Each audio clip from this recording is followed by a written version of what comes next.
Lights up, cars down, we're running for gold. Raw to a slab, now watch it explode. Chop corners, clean lines, ready to rise. We don't chase luck, we strategize.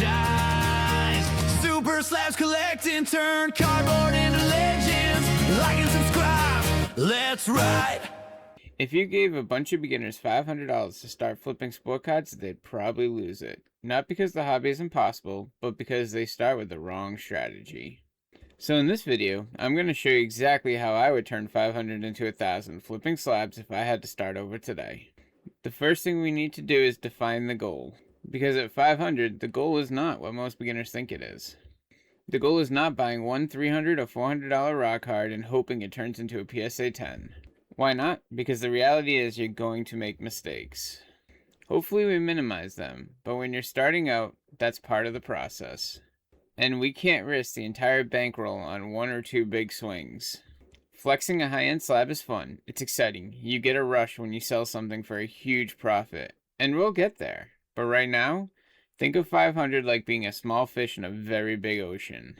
If you're not careful, you become food for the bigger sharks. That's not to scare you, because 500 is absolutely enough to get started. At 500, the real goal is simple. You want to protect the bankroll, increase velocity, and stack controlled wins. When you're small, one mistake matters. That's how people get frustrated. That's how people quit. So my strategy, we're stacking $40 to $75 buys. If I miss on a $40 or $50 play, it stings, but I live to flip another day. At 500, you don't have room for big swings. You need discipline. Discipline to avoid the shiny card that may or may not be a home run. Discipline to pass when something about a card doesn't look right. And discipline to remember there's always more cards out there available to you. You're trying to turn 500 into 1,000, and once you hit 1,000, the game changes. How does it change, you might ask? Well, instead of batting for singles, we'll be up there swinging for doubles, and then triples, and eventually, we'll be swinging for those grand slams. But for now, you build, you protect, and you compound. So now that we've established the goals, how do we actually accomplish them? First, you're not deploying the full 500 right away. If you spend all 500 on raw cards, you won't have money left to grade them. Realistically, we're working with about 250 to 300 for raw card purchases. The rest needs to stay available for grading and shipping fees. We'll talk about grading options in the next section. Right now, let's focus on finding the cards. The number one place I source cards from is eBay. For this video, I'm going to assume three things. First, you know how to use eBay. Second, you have access to a pricing tool like Market Movers or Card Ladder. Either works. And third, you know how to evaluate card condition for grading. If you don't, go check out my video, How to Tell If Your Card Will Get a PSA 10. I'd also recommend watching 4 Mistakes Slab Flippers Make. Both of those will help you avoid beginner errors. Now here's the process. I go on eBay and I search for things like Prism or Chrome. Then I switch the filter to auctions. After that, I sort by ending soonest with a bid. Then I set the page to show me 240 items, and I scroll down until I find cards ending in about 10 to 15 minutes. That gives me enough time to research the card before the auction ends. If you need more time when you first start, that's understandable. Now, depending on when you watch this, the sport you target might change. For example, right now I'm buying football because there's enough time to grade cards before the hype of the 2026 season. But this strategy works across all major sports, depending on the time of year. Let's use an example. A card like the 2024 Prism Drake May Neon Green Pulsar Rookie, number 329, as a possible card that I would be targeting. Right now, that card sells raw around $40. A PSA 10 sells for about $250 to $275. The downside is the gem rate is only about 33%, which isn't amazing. I'd prefer something closer to 40 to 45. But when the upside's 5 times your money, a 33% gem rate can still work if you buy carefully. That's the type of math I'm looking for. So here's the 4-step process. Step 1 is finding a clean auction or buy now listing for the card. Step 2 is checking the comps. Using Market Movers, I want to know what the raw card sells for, and what the PSA 10 and PSA 9 versions also sell for. In this example, the raw is around $40. The PSA 10 is selling from $250 to $275, and the PSA 9 is about $75. Step 3 is checking the gem rate. I use gemrate.com because it's free to use. and it allows you to search for a specific card to see what percent of that card submitted for grading gets a gem 10. In our Drake May example, this card gets 33%, which again isn't perfect, but the upside makes the math work. Step 4. Evaluate the photos carefully. Look at the corners, look at the surface, look at the centering, look at the edging. Check for print lines or defects. This is an important step that helps minimize the amount of raw cards we buy that we have to resell as raw. If something looks off, pass. When you're starting with 500, you have to be picky. If the card is a buy now, or an auction that you have time on, ask the seller for more photos if you're not sure. A quick tip and something you should always do, check the seller's store to see what they're selling. If they're a slab flipper and they're selling raw cards, that could be a red flag. Now, if everything checks out and you're ready to place your bid, in this example, you know you need to get the card for around $45 or less. So what I do is I wait until the final few seconds and I place my max bid of $45. Doing this helps you avoid a bidding war and allows you to snipe cards cheap sometimes. And remember this, there are always more cards out there. There are millions of cards being sold every day. If the math doesn't work, you walk away. And if you repeat this process 5 or 6 times, you've deployed about $300, exactly where we want to be.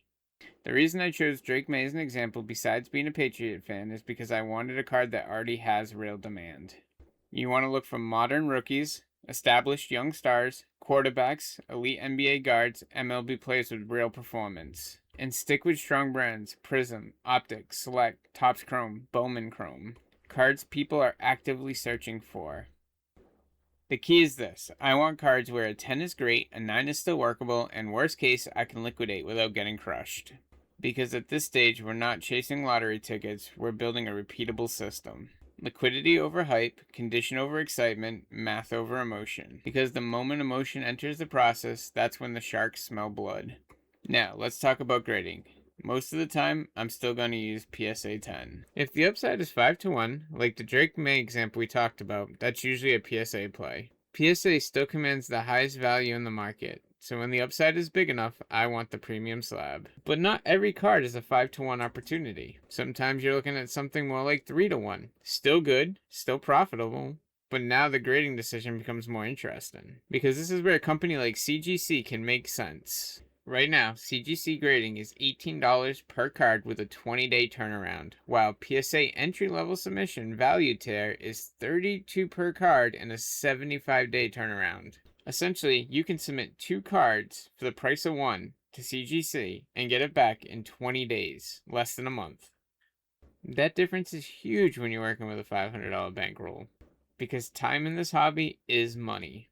If I can buy a card, grade it, sell it, and reinvest that money 2 or even 3 times in the same window it takes to complete one PSA cycle, that velocity can make up for the smaller resale premium.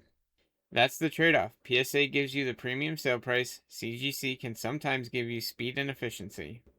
And when you're working with a small bankroll, speed can matter. But, and this part is important, CGC isn't magic. Not every card sells well in a CGC slab. Demand still matters, homework still matters. You still have to run comps. You still have to understand the market for that specific card. Because if buyers prefer a PSA for that card, the CGC slab might not move the way you want it to. So the grading company isn't the strategy, the numbers are. Sometimes the math points to PSA, sometimes it points to CGC. Your job is to follow the numbers. Now, let's talk about the mistakes that can destroy this strategy if you're not careful. Because the truth is, flipping with a $500 bankroll can work, but it's fragile. 1 or 2 bad decisions can slow you down fast. So here are a few things I would absolutely avoid. First, don't chase lottery tickets. Buying a $200 raw card hoping it gems is not a strategy. That's gambling. At this stage, we're stacking singles, not swinging for home runs. Second, don't buy cards that only work if you get a 10. If your entire flip depends on perfection, that margin is too thin. You want plays where a 10 is great, but a 9 doesn't destroy the deal. Third, don't ignore demand. Just because a card is cheap doesn't mean it's a good buy. If nobody wants that card, it doesn't matter what slab it's in. Liquidity matters more than hype. Fourth, don't get sloppy with condition. At the $40 to $75 level, your margins aren't huge. That means condition matters even more. Look closely at the corners, look at centering, look for print lines and surface damage. If you're unsure, pass on it. There are millions of cards being sold every day. There will always be another opportunity. Fifth, don't start building a personal collection with your flipping bankroll. This is a trap a lot of people fall into. You make a little profit, you see a card you like, and suddenly that money is sitting in a Zion case on your desk instead of working for you. Right now, this bankroll has one job: to grow.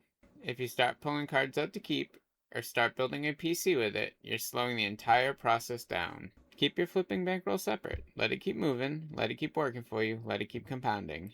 You'll have plenty of time, and hopefully if this works, money later to build a personal collection. And finally, don't stop doing the math. Run the comps. Check the gem rate. Factor in the grading fees. Factor in the eBay fees. If you skip that step, you're not flipping cards, you're guessing. And guessing is how bankrolls disappear. The people who succeed in this hobby aren't the people who get lucky. They're the people who stay disciplined. Because the formula is simple. Buy clean, buy liquid, control costs, repeat the process. That's how 500 becomes 1,000, and that's how 1,000 eventually becomes something much bigger. Let's wrap this up with a few bullet point reminders. If I had 500 and had to start slab flipping from scratch today, I wouldn't try to flip like I had 5,000. Don't buy one big raw card and hope for a PSA 10. That's going all in one card. That's gambling. That's not grinding. Instead, focus on clean $40 to $75 raw cards. Cards with real demand, cards with real upside.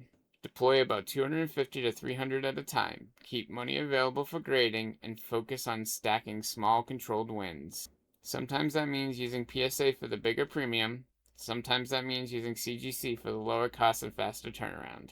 The grading company isn't the strategy. The math is the strategy. The goal is simple. Turn 500 into 1,000, then 1,000 into 3,000. And once you're there, now the game changes. Please, if you got value out of this video, hit like and subscribe. And let me know in the comments if you were starting today with 500, what cards would you be targeting? And as always, stop guessing, start calculating, and I'll see you in the next one. Lights up, cars down, we're running for gold. Raw to a slab, now watch it explode. Chop corners, clean lines, ready to rise. We don't chase luck, we strategize.